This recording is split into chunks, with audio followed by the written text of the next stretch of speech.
यो पालि जुन जिटिए माथि भ्रष्टाचार भएको छ, भारतीय जनता पार्टीको सरकार आउँछ अनि केन्द्र सरकारसँग हामी बातचित गरेर यो पालिको जुन करप्सन भएको छ 2012 देखि यता यसलाई सीबीआई लगाएर इन्क्वायरी गर्नुपर्छ अनि जसले पनि भ्रष्टाचार गरेको छ त्यसको इमिडिएट पनिशमेन्ट हुनुपर्छ, यो गोरामुले भन्दैछ। यदि हो भने भ्रष्टाचार हो भने हामीले अँध्यारोमा तीर तार्न सक्दैनौँ। तपाईहरुसित के प्रमाण छ यो भ्रष्टाचार भएकै हो? न त्यसको लागि त भने सीबीआई इन्क्वायरी होस् न। अहिलेसम्म चाहिँ भनेपछि अँध्यारोमा तीर, अँध्यारोको तीर के छ? उनीहरूको भनाइ छ।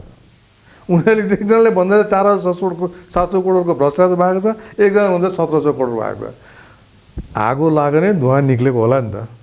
यो हतियार म्यानमारबाट ल्याएको, नागाल्यान्डमा लोड भएको, आसाममा पकडा परेको, गाडीको नम्बर थियो सिलिगुडीको, अहिले जुन चाहिँ नम्बर बताए, हतियार आउँदै थियो दार्जिलिङ। अब यहाँ तीनटा राज्यको कुरा आयो, एक नागाल्यान्ड, एक आसाम, एक पश्चिम बङ्गाल। तीनटा राज्यको कुरा आउँदा चाहिँ हामी त्यतिखेर सुमेरु मञ्चमा एउटा जनसभा गरेको थियौँ। त्यो आधारमा हामीले भनेको थियौँ जसरी यो तीन राज्यको कुरा हो, तीन राज्यको कुरामा यो हतियार कहाँबाट आएको, कसरी आएको, जब तीन स्टेटको कुरा आउँछ भने यसमा एनआइए हुनुपर्छ। जस्तै कि गोरामुले आफ्नो उम्मेदवार स्वतन्त्र रूपमा दिन सक्थ्यो तर योपालि दिएन, त्यसको अलिकति व्याख्या गरिदिनुहोस् न। कसरी मुद्दा? ज्यू, मुद्दा ठुलो कि प्रार्थी ठुलो? मुद्दा कसले दिन्छ? त्यस पार्टीलाई हामीले सघायौँ।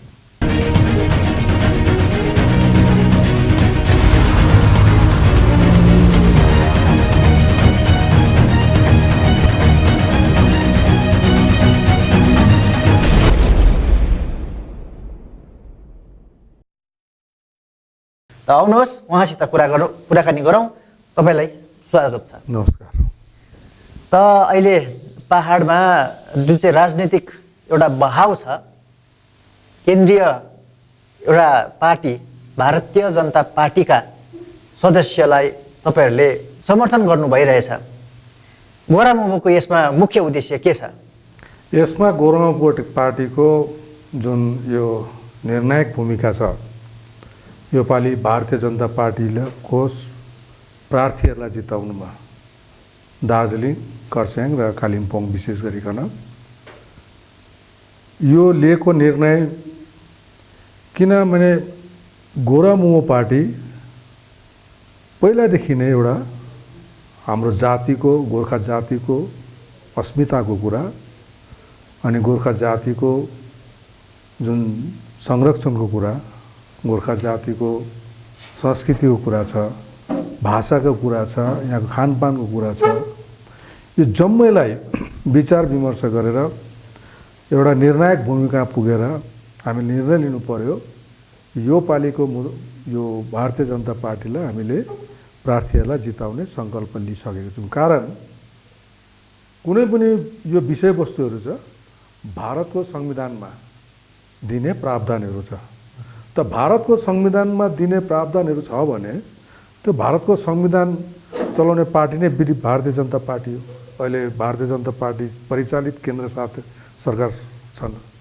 त उहाँहरूसँग हाम्रो जुन वार्तालाप तपाईँहरूलाई थाहा भएकै कुरो हो।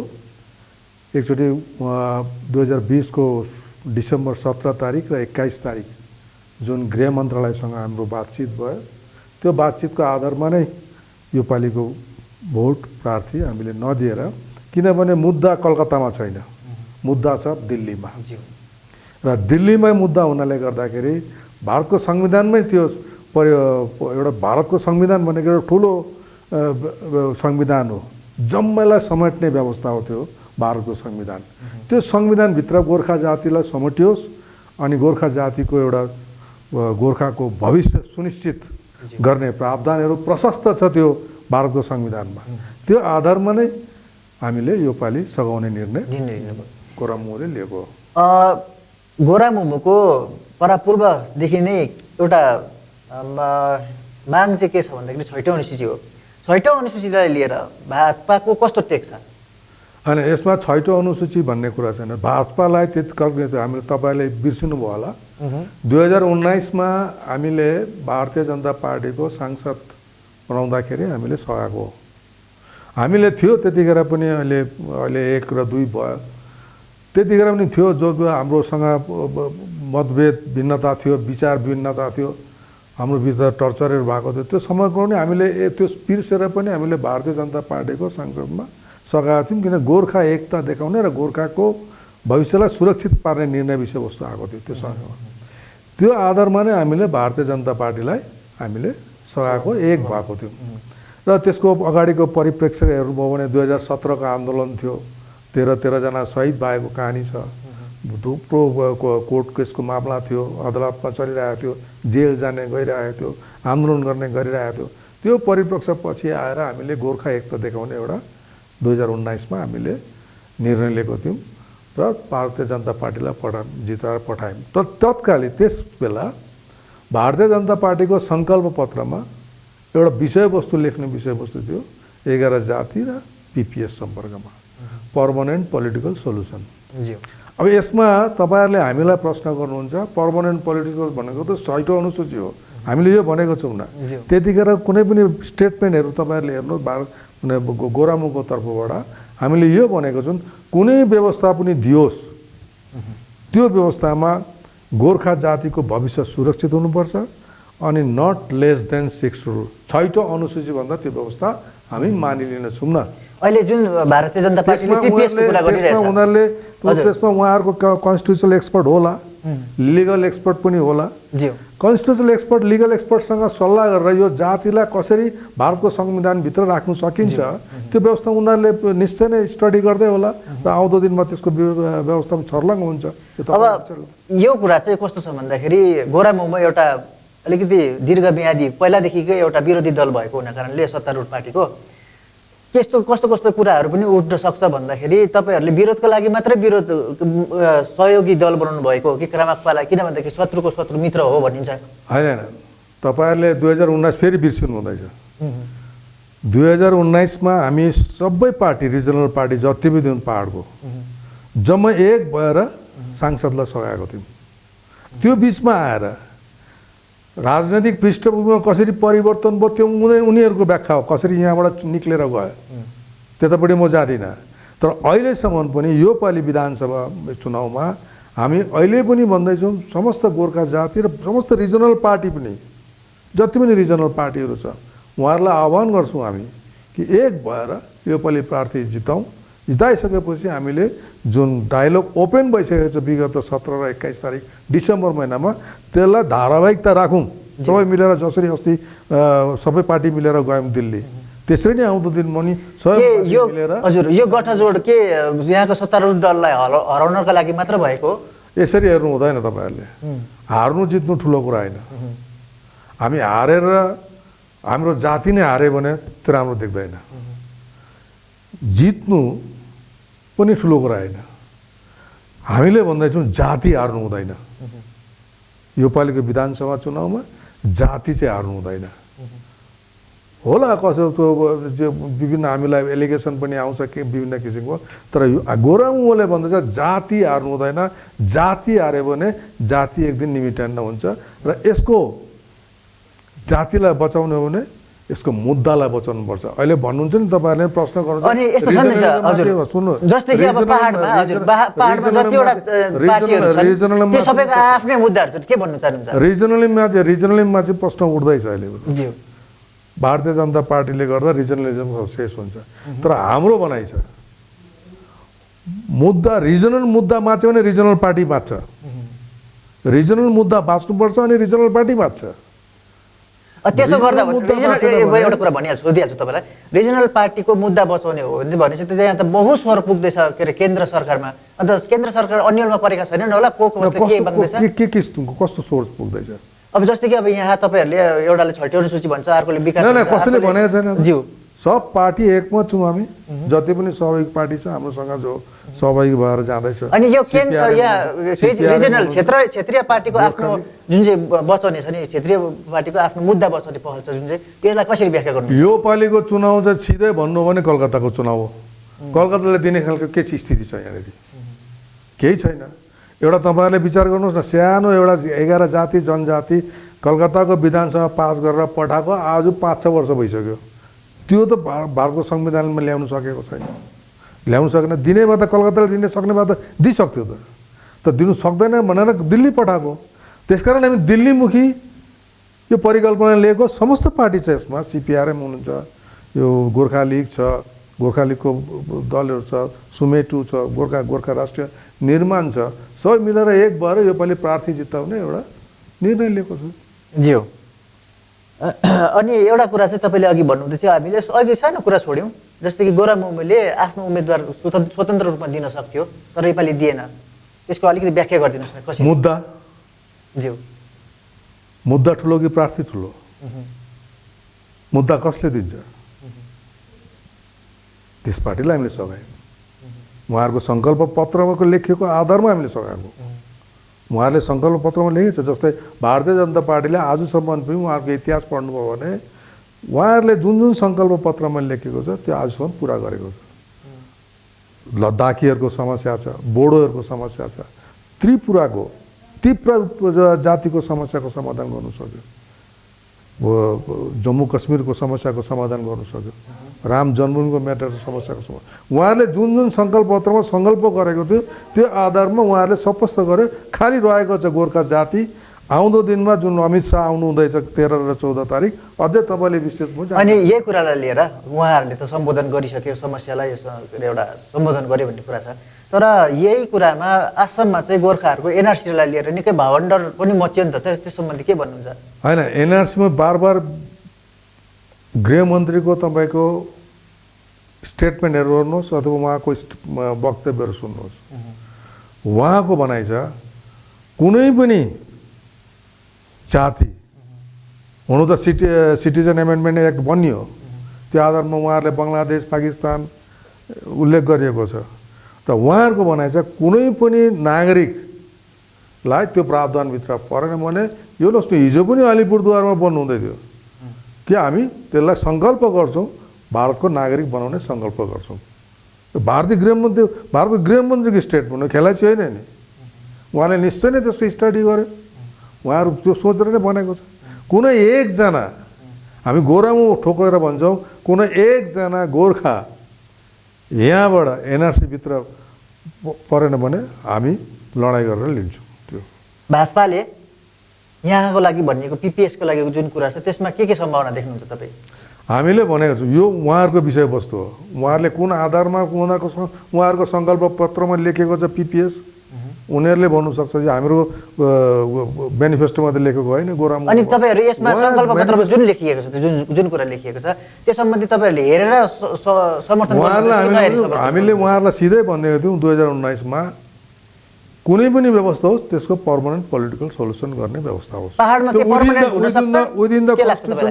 विदिन द कन्स्टिट्युसन अफ इन्डियाको फ्रेममा। एउटा कुरा सोधिहाल्छु, पहाडमा यतिका स्वरहरू छन् होइन, यतिका स्वरहरू छन् भने पहाडमा कुनै पनि कुरा अहिले स्वर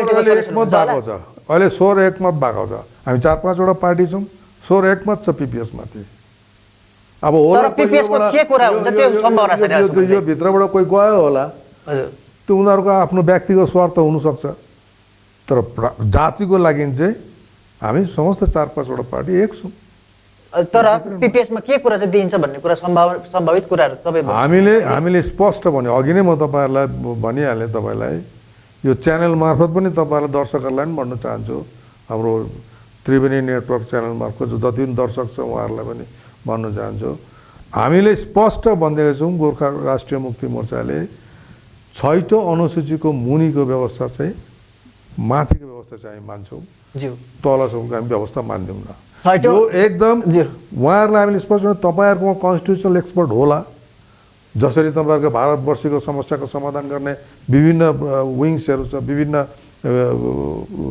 व्यवस्थाहरू छ, त्योभित्र गोर्खा जातिलाई कसरी समेटेर राख्नु सक्छ, भारतको within the frame of the constitution of India त्योभित्र गोर्खा जातिलाई समेटोस्। अब त्यसो भए यो 6औं अनुसूची र 11 जनजातीय मुद्दालाई कसरी तुलना गर्नुहुन्छ अथवा कसरी हेर्नुहुन्छ यो कुरालाई?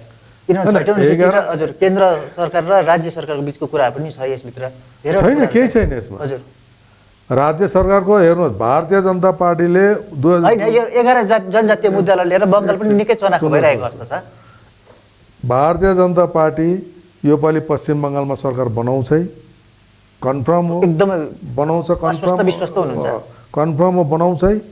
बनाउने बित्तिकै 11 जाति जनजाति र पर्मानेन्ट पोलिटिकल सल्युसनमा हाम्रो जुन अस्ति 20 को डिसेम्बरको 17 तारिक र 21 तारिक जुन गृह मन्त्रालयमा बातचित भइसकेको छ त्यसको धारावाहिकता अनुसारमै यो बातचित आउँदो दिनमा चल्छ। यसको श्रेय कसलाई जान्छ? त हामी 4-5वटा पार्टीलाई जान्छ। किन भन्दाखेरि यो तपाईँहरूले उठाउँदै गरेको के अरे 6औं अनुसूचीको मुद्दा र 11 जनजातीय मुद्दामा 11 जनजातीय मुद्दामा 11 जाति छ र 6औं जमिन नै जनजातिको हुनेवाला छ भन्ने कुराहरू तपाईँहरूले उठाउँदै आउनुभएको हो नि त पहिलादेखि नै।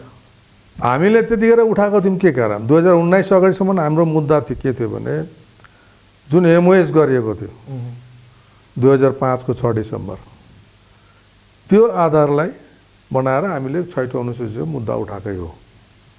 किनभने त्यो एउटा आर्टिकल भारतको संविधानको आर्टिकल 242 र 275 को 1 अनुसार त्यो बनिएको थियो। त्यतिखेर अब यहाँको साधारण जनताले त्यसलाई विरोध गर्यो, विभिन्न प्रकारले उसको विभिन्न किसिमले त्यसलाई विरोध भुल व्याख्या गरेर त्यसलाई विरोध गर्न लगाइयो।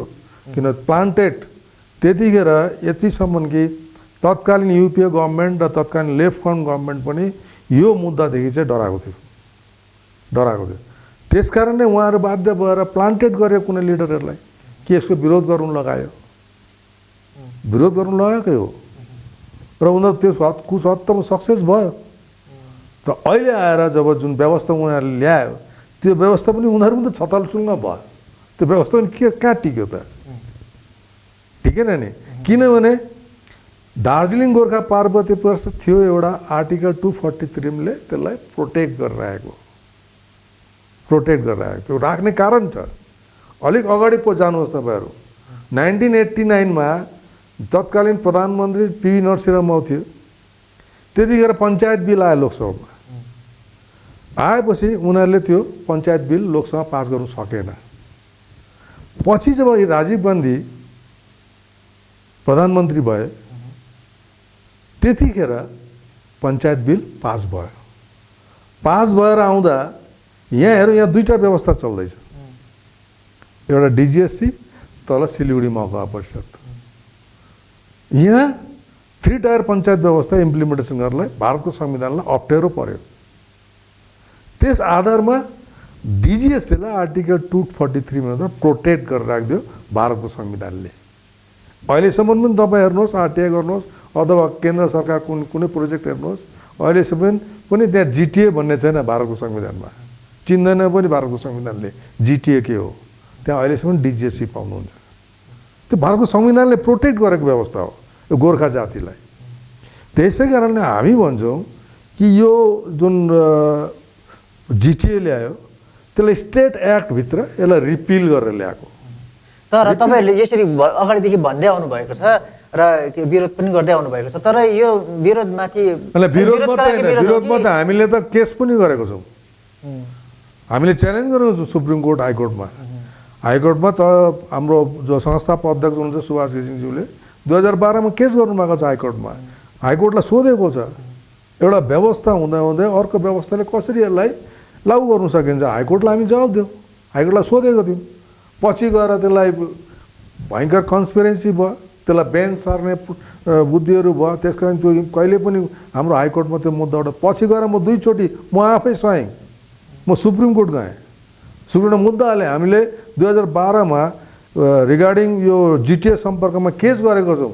जबकि सुप्रिम कोर्टको त्यतिखेर भर्डिक्ट थियो 2018 को भन्दैछु म तपाईँलाई। त्यतिखेर भनेको थियो अगर हाइकोर्टले सुनवाई गरेन भने तपाईँहरू फेरि सुप्रिम कोर्ट आउनुहोस्, हामी यसको सुनवाई गर्छौँ। हामी बार अहिले पनि हाइकोर्टमा तपाईँको एउटा सम्बन्धी छ। यसबाहेक पनि पहाडमा जतिवटा पनि व्यवस्थाहरू भए त्यस सम्बन्धीमा के अरे बेला मौकामा भ्रष्टाचारितालाई लिएर एकदम कुरा उठिरहन्छ नि। तपाईँ भ्रष्टाचार त हेर्नुहोस्, भ्रष्टाचार दार्जिलिङ गोर्खा पार्वतीय परिषद जतिखेर थियो, जब आन्दोलन भयो 2007 मा, आन्दोलन उहाँहरूको भनाइ के थियो? भ्रष्टाचार छ, सब काउन्सिलरको भ्रष्टाचार गरेको छ, के गरेको छ, कसो गरेको छ, दुनियाँ आन्दोलित पारे मान्छे। प्रत्येक काउन्सिलरको घरमा फाइलहरू लुकाएर राखेको छ भनेर काउन्सिलर घरमा गयो लिनु। लालकोठीमा एट्याक गर्यो, घेराउ गरेर लालकोठीको फाइल निकाल्यो, साइलाबसमा फाइल निकाल्यो। अहिले त्यो फाइल कहाँ राखेको छ उनीहरूले देखाउनु। कुनै भ्रष्टाचारमा डिजिएससीमा भएको छ भने उनीहरूले त्यो फाइल लगिसकेको छ, त्यो फाइल कहाँ लुकाएको छ, कहाँ राखेको छ। एक दिन हामी जनतालाई बताउँछु भन्दाखेरि भनेकै 2007 को आन्दोलनमा, खोइ त्यो फाइल कहाँ लुकाएर राखेको छ। अब कुरा आउँछ जब जिटिए आयो, जिटिए आइसकेपछि 2012 देखि जब जिटिए आइसकेपछि यता त्यो जिटिएमा न हामी बसेको छौँ, बस्ने उनीहरू हो। बस्ने पहिला 1 बस्यो, गोजमाउ 1 बस्यो, पछि गएर गोजमाउ 2 बस्यो।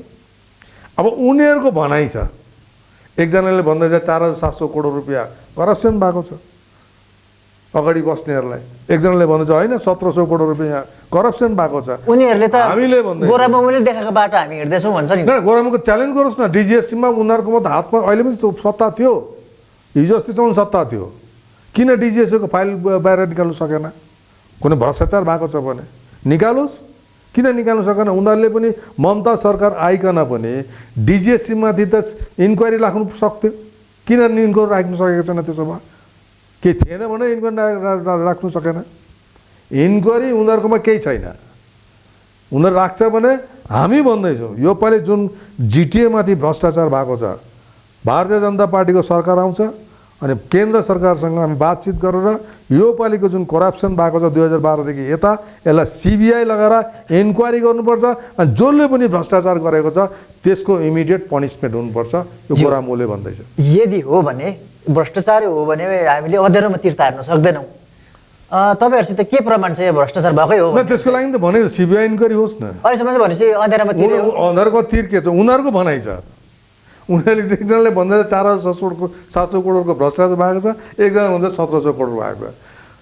आगो लाग्ने धुवाँ निक्लेको होला नि त। धुवाँ जब देख्नु हुँदैछ भने आगो कहीँ लागेको छ, उनीहरूलाई थाहा छ, जो यसमा बसेको छ चेयरमा, होइन? त्यसको भन्दैछु नि इन्क्वायरी होस्, इन्क्वायरीमा जो जो पर्छ र टोटल इन्क्वायरी सिएजीद्वारा होस्, सिबिआईद्वारा होस्, इडीद्वारा होस्, यसलाई इन्क्वायरी चाहिँ गर्नुपर्छ। गोरामुले गोर्खा राष्ट्रिय मुक्ति मोर्चा भनेको पहाडको पुरानो दलहरूमा एउटा हो र यसमा पहाडमा एकदमै आफ्नो वर्चस्व कायम गरेको नि एउटा पार्टी हो। यस समयमा अहिले गरेको थियो निकैवटा कुराहरू। तर आज आएर जब सुप्रिमो सुभाष घिसिङ चाहिँ बितेर जानुभयो त्यसपछि चाहिँ पार्टीमा अलिकति खस्किएको छ भन्ने कुराहरू हामी सुन्छौँ नि, सत्य हो यो कुरा? होइन, त्यस्तो केही खस्किएको छैन। जब 2007 को आन्दोलन भयो, आन्दोलनपछि गोरामुमो कार्यकर्तामाथि तपाईँहरू प्राणघातक हमला सम्म भयो, सामाजिक बहिष्कार गर्यो, घर जलाइयो, घरको पानीको लाइन काटिदियो, यहाँसम्म सिलिगुडीसम्म 6-7 वर्षसम्म बस्यो, कोही बेङ्गलोरमा बस्ने भयो, कोही दिल्लीमा बस्ने भयो। त्यो अत्याचार सधैँ पनि गोरामुले आस्ते आस्ते आफ्नो अर्गनाइजेसन बिल्डअप गर्नु सक्यो। आज यहाँसम्म आएर हामी पहिला यस्तो पनि अवस्था थियो 2009, 10, 11 12 हामीलाई कहीँ जनसभा गर्न पर्मिसन दिँदैन थियो, हामीलाई कुनै कम्युनिटी हलमा पर्मिसन दिँदैन थियो, हामी कहीँ बाटोमा हिँड्यो भने उल्टा पुलिसले हामीलाई केस गर्थ्यो। यहाँसम्म मेरो नाममा पनि 19वटा केस छ। म घरबाट जब निक्लेकै होइन उल्टा केस दिँदै थियो, कहीँ मिटिङ गर्नु गयो केस, कहीँ जुलुस निकाल्यो केस। त्यो अवस्था झेल्दा हाम्रो कार्यकर्ताहरूले पनि त्यतिखेर पनि आफ्नो माने काम गराइमा अलिकति हामीले शिथिलता ल्यायौँ। त्यसको पछि जब आयो हामीले त्यो विभिन्न प्रकारको लगाएर हामीले जब आस्ते अर्गनाइजेसन बिल्डअप गऱ्यौँ, अहिले राम्रो अवस्थामा छ। अहिले पार्टी बन्नुहुन्छ भने अब तपाईँले दार्जिलिङको एउटा जनसभाबाट 31 जनवरीको दिन एउटा कुरा भन्नुभएको थियो। हजुर, एनआइए सम्बन्धी बताइदिनुहोस् न के कुरा थियो? एनआइए चाहिँ कुरा उठेको थियो कि भने आजभन्दा 2000 एक्ज्याक्टली साल मलाई याद भएन, यहाँ छ मेरोमा,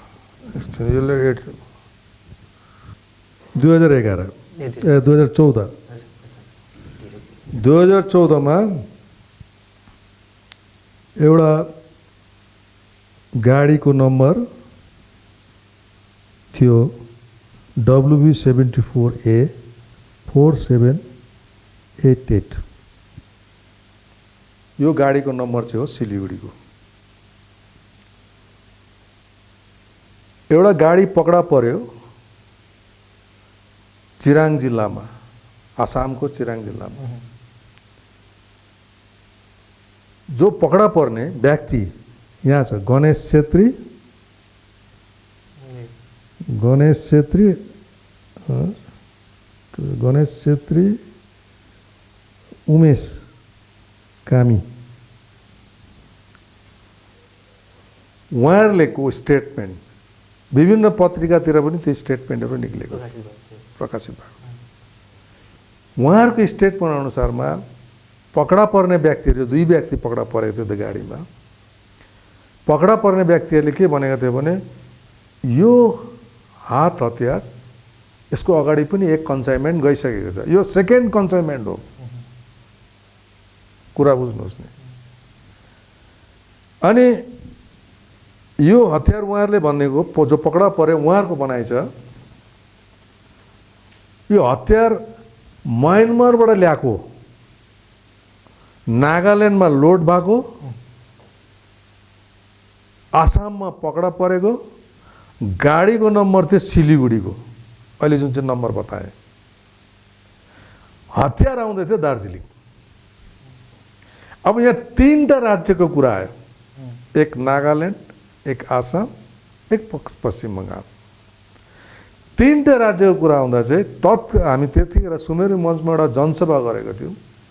त्यो आधारमा हामीले भनेको थियौँ जसरी यो 3 राज्यको कुरा हो, 3 राज्यको कुरामा यो हतियार कहाँबाट आएको, कसरी आएको, जब 3 स्टेटको कुरा आउँछ भने यसमा एनआइए हुनुपर्छ, नेसनल इन्भेस्टिगेसन एजेन्सी, यसको जाँच गर्नुपर्छ। फेरि त्यो हतियार सफिस्टिकेटेड थियो, त्यो देखायो जुन चाहिँ विभिन्न प्रेसहरूले देखायो, जुन चाहिँ M16 भन्ने AK-47 भन्ने। त्यस्तै घटना यो ठुलो आन्दोलन हुँदाखेरि यो कुटे कोदालो नै हतियारको रूपमा देखाउने प्रयत्न भयो नि त। फेरि होइन, मैले भन्नु खोजेको आन्दोलनमा यहाँ कसरी त्यो पछि गएर पहिले यो कुरा सक्नुहोस्। यो चाहिँ जब आयो 2014 को कुरा, यो आइसकेपछि जब हामीले भन्यौँ कि एनआइए लगाउनुपर्छ, एनआइए इन्क्वायरी चल्दै थियो। अब अहिले भन्दैछौँ हामी त्यसको खुलस्त हुनुपर्छ, एनआइएले त्यो हतियार के को लागि आएको थियो अथवा कसले ल्याएको थियो। त्यो हतियार यो साधारण जनतालाई सन्तास गर्नु त होइन, साधारण जनतालाई मार्नु त होइन, हतियार त आएकै हो स्टेटमेन्टको आधारमा। यसको हाम्रो भविष्य सुरक्षितको लागि चाहिँ यो हतियारहरूको पनि एनआइएले इन्भेस्टिगेसन गरिदियोस्, ताकि यसको यो पूर्ण रूपले साधारणभन्दा साधारण जनतालाई थाहा होस् कि हतियार के को लागि ल्याइएको थियो, कसले ल्याएको थियो, यसको इन्भेस्टिगेसन चाहिँ जारी राखेर खुलस्त पारोस् भन्ने गोरामुको टेक छ। त हामीले अब यो चुनावमा केन्द्रित रहौँ फेरि है, चुनावमा आउँछौँ र तपाईँहरूको यो अहिले जुन गठबन्धन भइरहेको छ 3वटा पार्टी, 3वटा दलहरूको र अन्य छोटा मसिना दलहरू पनि छन्, त्यसो हो भने पहाडमा क्रेज कस्तो देख्नु हुँदैछ यसलाई लिएर? योपालि हामी भन्दैछौँ जुन हाम्रो पहाडको हाम्रो जातिको चाहना छ, इच्छा छ, त्यो चाहना र इच्छा अनुरूप नै भारतीय जनता पार्टीले को प्रार्थीहरूले योपालि जित्नेछ। अनि हामी आशा गर्छौँ हाम्रो समस्त जातिलाई यो भन्न चाहन्छौँ गोरामुको तर्फबाट, यो जातिले लाई बचाउनु हो भने यो प्रार्थीहरूलाई जिताउनुहोस् अनि आउँदो दिनको हाम्रो गोर्खा जातिको भविष्य सुनिश्चित गर्नुहोस् भन्ने आशा गर्छौँ। ज्यू, अनि एकजना यहाँबाट तपाईँहरूले जुन समर्थन गर्नुभएको छ दलका नेता बिपी बजगाई हुनुहुन्छ, उहाँ बिपी बजगाईको तर्फबाट तपाईँहरूले कुन कुन काम भएको हेर्न चाहनुहुन्छ? होइन, बिपी बजगाईसँग तर्फ बिपी हामीले भन्दैछौँ हामीहरूको सम्पर्क एलायन्स भारतीय जनता पार्टीसँग हो। ज्यू, यहाँ क्यान्डिडेट पनि इम्पोर्टेन्ट छ, तर एलायन्सको मार्फतमा हाम्रो जुन मुद्दाहरू छ, मुद्दा विषयमा हाम्रो एलायन्स भएको भारतीय जनता पार्टीसँग। जुन क्यान्डिडेटले गर्ने काम उहाँलाई हाम्रो निवेदन छ कि यो सम्पर्कमा यहाँको जुन स्थानीय लोकल मुद्दाहरू छ, खरसाङ सब डिभिजनभित्र अथवा दार्जिलिङ अथवा कालिम्पोङ, यहाँको जो लोकल विकासमूलक कामहरू छ, यहाँको भनाइ छ मान्छेको सुख सुविधाको लागि, त्योहरू पनि उहाँलाई राखिदिन्छ भन्ने हामी आशा गर्छौँ। यहाँ सम्बोधन हुन नसकेको समस्याहरूमा के देख्नुहुन्छ? थुप्रो छ, थुप्रो छ। जस्तै फायर ब्रिगेडहरू हुनुपर्ने सोनादातिर मङ्पुतिर गाडी जानुमा अप्ठ्यारो पर्छ। अस्ति एउटा सोनादा मुनि एकजना घर छ यहाँबाट पुग्दा घर डढिसकेको थियो सोनादातिर। हामी चाहन्छौँ त्यसको लागि एउटा यहाँ पार्किङको व्यवस्था राम्रो होस् खर्साङमा पनि, किन पार्किङ एकदम लथालिङ्गै छ, यसलाई होस् भन्ने चाहन्छौँ। यहाँनिर जुन पानीको छ यसलाई अब डबल इन्जिनको सरकार भयो भने, केन्द्र सरकार पनि राज्य सरकार पनि एउटै सरकार भयो भने यसको जुन हामीले भन्दैछौँ ड्रिङ्किङ वाटरको जुन रिसोर्सेसहरू छ सोर्सहरूलाई यसलाई ल्याउनु त भयङ्कर खर्च कुरो, तर केन्द्र सरकारको यो सहयोग चाहिँ चाहिन्छ। र डबल इन्जिनको सरकार भयो भने चाहिँ यसलाई सुचारू रूपले खरसाङलाई पनि अझै मजाले डेभलप गर्नु सकिन्छ। तर एउटा कुरा के भन्दाखेरि पहाडको विरोधी दलमा होस् अथवा सत्तारूढ दलमै नै होस्, यहाँको दुईवटा मुख्य समस्यालाई लिएर कहिले पनि कुराको उठान भएको देखिँदैन। त्यो चाहिँ के भन्दाखेरि NH 55 राष्ट्रिय राजमार्ग 55 अनि यहाँको विश्व धरोहर सानो रेल, तत्सम्बन्धी तपाईँहरूको विचार के छ? होइन, सानो रेललाई त अब त्यो त हेरिटेज ट्रेन्ड डिक्लेयरै गरिदिएको छ केन्द्र सरकारले, अगाडिको सरकार एकदम मरणसन्न अवस्थामा पुग्यो नि। अब यसमा हाम्रो भनाइ छ योपालि जुन प्रार्थी हामीले जिताउन सक्यौँ अथवा केन्द्र सरकार हामीले जुन रिप्रेजेन्ट छ हाम्रो यो हाम्रो विशेष गरिकन यहाँ खरसाङको प्रेस जुन गयो अनइम्प्लोइड यो जुन चाहिँ ट्रेनको सम्पर्कमा भयो, यो सम्पर्क हामी उठान गर्छौँ, हाम्रो प्रार्थीलाई पनि भन्छौँ यो सम्पर्क उठान गरोस्। अर्को विषयवस्तु छ त्यो चाहिँ हो यहाँ जुन अनइम्प्लोइड पहाड भयो, म समक्ष कालिम्पोङ दार्जिलिङ खरसाङ नै भन्दैछु, कुनै अनइम्प्लोइडहरू बढेर गएको कारणहरू यसो खुट्टाउनुपर्छ। किन अनइम्प्लोइड बढेर गयो, यसको कारण के छ? यहाँ हामीले इन्डस्ट्रीहरू ल्याउन सकेको छैनौँ, यसको कारण के छ? कारणको इन्क्वायरी चाहिँ प्रोपर इन्क्वायरी छ। थुप्रो हाम्रो योपालि कोभिडमा अझै बेसी मान्छेले चाल पाए, कति मान्छे हामी बाहिर बसेछौँ।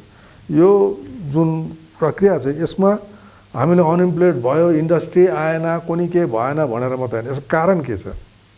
त्यसै कारण हाम्रो एउटा भनाइ छ जुन पर्मानेन्ट पोलिटिकल सोल्युसनभित्र हामी भन्दैछौँ त्यो पर्मानेन्ट पोलिटिकल यहाँको जुन ल्यान्ड रिफर्मेसन एक्ट छ यो भौगोलिक कारणले पनि पहाडको तीनवटा क्षेत्रमा कालिम्पोङ दार्जिलिङ खरसाङ यो भौगोलिक कारणले पनि प्लेन्स जस्तो चाहिँ व्यवस्था होइन। यहाँ यसको अलग्गै एउटा स्पेसल प्रोभिजन अफ हिल्स, पहाडको एउटा स्पेसल प्रोभिजन हिल्सको निकालेर यसको ल्यान्ड रिफर्मेसन एक्ट चाहिँ अलग्गै गर्नुपर्छ। जस कारणले गर्दा लाग्छ मलाई कि यहाँ जति पनि वञ्चित हुन्छ सरकारी सहुलियतबाट, यहाँ विभिन्न जो के अरे चिया कमानमा बस्नेहरू अथवा एनएसमा बस्नेहरू, पिडब्ल्युडीमा बस्नेहरू फरेस्टमा सहुलियतसँग बिछिन्न हुँदैछ सरकारी सहुलियतसँग। विशेष कारण हो ल्यान्ड रिफर्मेसन एक्ट। यो ल्यान्ड रिफर्मेसन एक्ट जबसम्म हामीले ठिक गर्न सक्दैनौँ न तबसम्म मलाई लाग्दैन कि यो, त्यसै कारणले योपालि हामीले भनेको छौँ योपालि जितेको खण्डमा यहाँको भौगोलिक अवस्था हेरेर हाम्रो प्लेन्स जस्तो हाम्रो व्यवस्था होइन, पहाडको अलग्गै एउटा भौगोलिक अवस्था छ, यो भौगोलिक अवस्था हेरेर यहाँको ल्यान्ड रिफर्मेसन एक्ट चाहिँ चेन्ज गर्नुपर्छ। जस कारणले गर्दा यहाँको जुन इन्डस्ट्री आउने व्यवस्था यहाँ जुन चाहिँ हामी एउटा मात्रै डिपेन्ड छौँ चिया कमान छोडेर अरू छैन यहाँ इन्डस्ट्री। अरू इन्डस्ट्री अरू सानो एचएमटी थियो त्यो पनि उठेर गयो, अरू इन्डस्ट्री आएकै छैन पहाडमा। त्यसलाई ल्याउने व्यवस्थाहरू एउटा ल्यान्ड रिफर्मेसन चाहिँ कम्प्लिकेटेड व्यवस्था नहोस्, इन्डस्ट्री आउनुलाई एउटा सजिलो व्यवस्था छ जुन कारणले चाहिँ इन्डस्ट्रीहरूले चाहिँ आज देख्नु त सिक्किममा थुप्रो इन्डस्ट्री गयो, फार्मास्युटिकल कम्पनीहरू गयो, सबै गयो, तर यहाँ किन आउनु सकेको छैन? के कारण चाहिँ यसको? यो कारण मलाई त लाग्छ एक नम्बर कारण हो ल्यान्ड रिफर्मेसन एक्ट। यो चाहिँ पुनर्विवेचना गर्नुपर्छ भारत सरकारले पनि, किनभने यो ल्यान्ड रिफर्म एक्टले गर्दा यहाँको भौगोलिक अवस्थाले जसरी अरू नर्थ इस्टर्न रिजनमा जुन पाराले गरेको छ इन्डस्ट्रीहरू जाँदैछ, विभिन्न हबहरू बनिएको छ, एजुकेसनल हब भनौँ, टुरिज्म हबहरू बनिएको छ नर्थ इस्टमा, त्यस्तोहरू सुविधा पाउनु सक्छ। अनि एउटा सबैभन्दा ठुलो कुरो शिक्षा व्यवस्था, प्राथमिक शिक्षाको अवस्था एकदमै गयल भएर गयो, यस सम्बन्धी तपाईँहरूको विचार के छ? होइन, प्राथमिक शिक्षाको शिक्षा त एकदम खतम भइसकेको छ। ज्यू अहिले जुन यो शिक्षाको विषयमा यसमा जुन हाम्रो जुन ल्याउनु पर्ने यसको प्लानिङ हुनुपर्ने, शिक्षालाई कसरी इन्करेज गरेर गाउँको मान्छेहरूलाई सरकारी स्कुलसम्म ल्याउनु पर्ने। अहिले एउटा ट्रेन्ड बन्यो कि उसमा इङ्ग्लिस स्कुलमा मिडियम पढाउने, तर गाउँको स्कुलमा जाँदैन, जबकि त्यो स्कुलमा भर्ना गर्दैछ। त हामी चाहन्छौँ एउटा प्लानिङ होस् जसले गर्दा कि गाउँको स्कुल। अब यो राष्ट्रिय स्तरमा त योपालि त शिक्षा व्यवस्थाले त्यो गरिसकेको छ, गर्ने पहल गरेको छ। यसमा राष्ट्रिय स्तरमा गर्नु हुँदैन। यहाँ हाम्रो तर यहाँको लागि चाहिँ तपाईँहरूको के छ त? यहाँका शिक्षा व्यवस्था परिवर्तन गर्नुको लागि चाहिँ पहिला त गाउँ बस्तीमा हामी जानुपर्छ, जहाँनिर चाहिँ उहाँको गार्जेनहरूलाई सुनियोजित कार्य रूपमा हामीले गर्नु। यस्तो प्लानिङ गरेर ल्याउन सक्छ, बाध्य होस् मान्छेले कि आफ्नो अब यहाँ एउटा विषयवस्तु के छ भने आफ्नो नानी चाहिँ इङ्ग्लिस मिडियममा पढाउँछ, मेरो नानी किन सरकारी स्कुलमा पढ्छ, यो एउटा मान्छेको कन्सेप्ट छ। तर कुनै स्कुलमा खालि हेडमास्टर मात्रै पनि छ, स्टुडेन्ट छैन। एकजना स्टुडेन्ट 3 जना टिचर। अब भोलि त्यो नानीहरूलाई त्यसको भाग्य बिग्रियो भने, भविष्य बिग्रियो भने त्यसको मैले भने त यस्तो थुप्रो जग्गा छ जहाँनिर एउटा स्टुडेन्ट छ, 3 जना टिचर छ। हजुरज्यू 3 जना टिचर छ, एउटा हेडमास्टर मात्रै छ, त्यो पनि छ नि त। त्यसलाई परिकल्पित पाराले कसरी त्यो हामीले समाजमा गाउँको मान्छेलाई इन्करेज गरेर हामीले ल्याउन सक्छौँ, त्यसको निश्चित प्लानिङ गर्नुपर्छ। अनि यसपालिको उम्मेदवारले यी कुराहरूबाट अवगत छन् कि छैनन् होला? छ, पूर्ण रूपले अवगत छ। उहाँ अब तपाईँले जनतालाई यसको आश्वस्त पहिलादेखि नै पहाडको राजनीतिमा इन्ट्रेस्ट गर्ने मान्छे हो, उत्सुकता छ उहाँहरूले। होइन, यी कुराहरू जति पनि हामीले चर्चा गऱ्यौँ, यी कुराहरूमा सम्बोधन हुन्छ भने तपाईँले पहाडको राजनीतिसँग दिन सक्नुहुन्छ? उहाँ पहाडको राजनीतिसँग इन्भल्भमेन्ट त उहाँलाई प्रशस्त थाहा छ। यहाँको इकोनोमीको व्यवस्था, यहाँको हेल्थको सम्पर्कमा, यहाँको एजुकेसन सम्पर्कमा सब विषय उहाँलाई थाहा छ। मलाई खास किन उहाँ डाइरेक्ट इन्भल्भमेन्ट हुनुहुन्थ्यो यहाँको पोलिटिक्समा। यहाँसँग पोलिटिक्समा जो पनि इन्भल्भमेन्ट छ, यहाँको भूगोल इतिहास सबै थाहा हुन्छ। त मलाई हामीलाई पनि थाहा छ उहाँ इन्ट्रेस्ट छ, यो विषयमा ज्ञान छ उहाँको। हवस् त, आज तपाईँबाट दिन्छु बिदा। नमस्ते।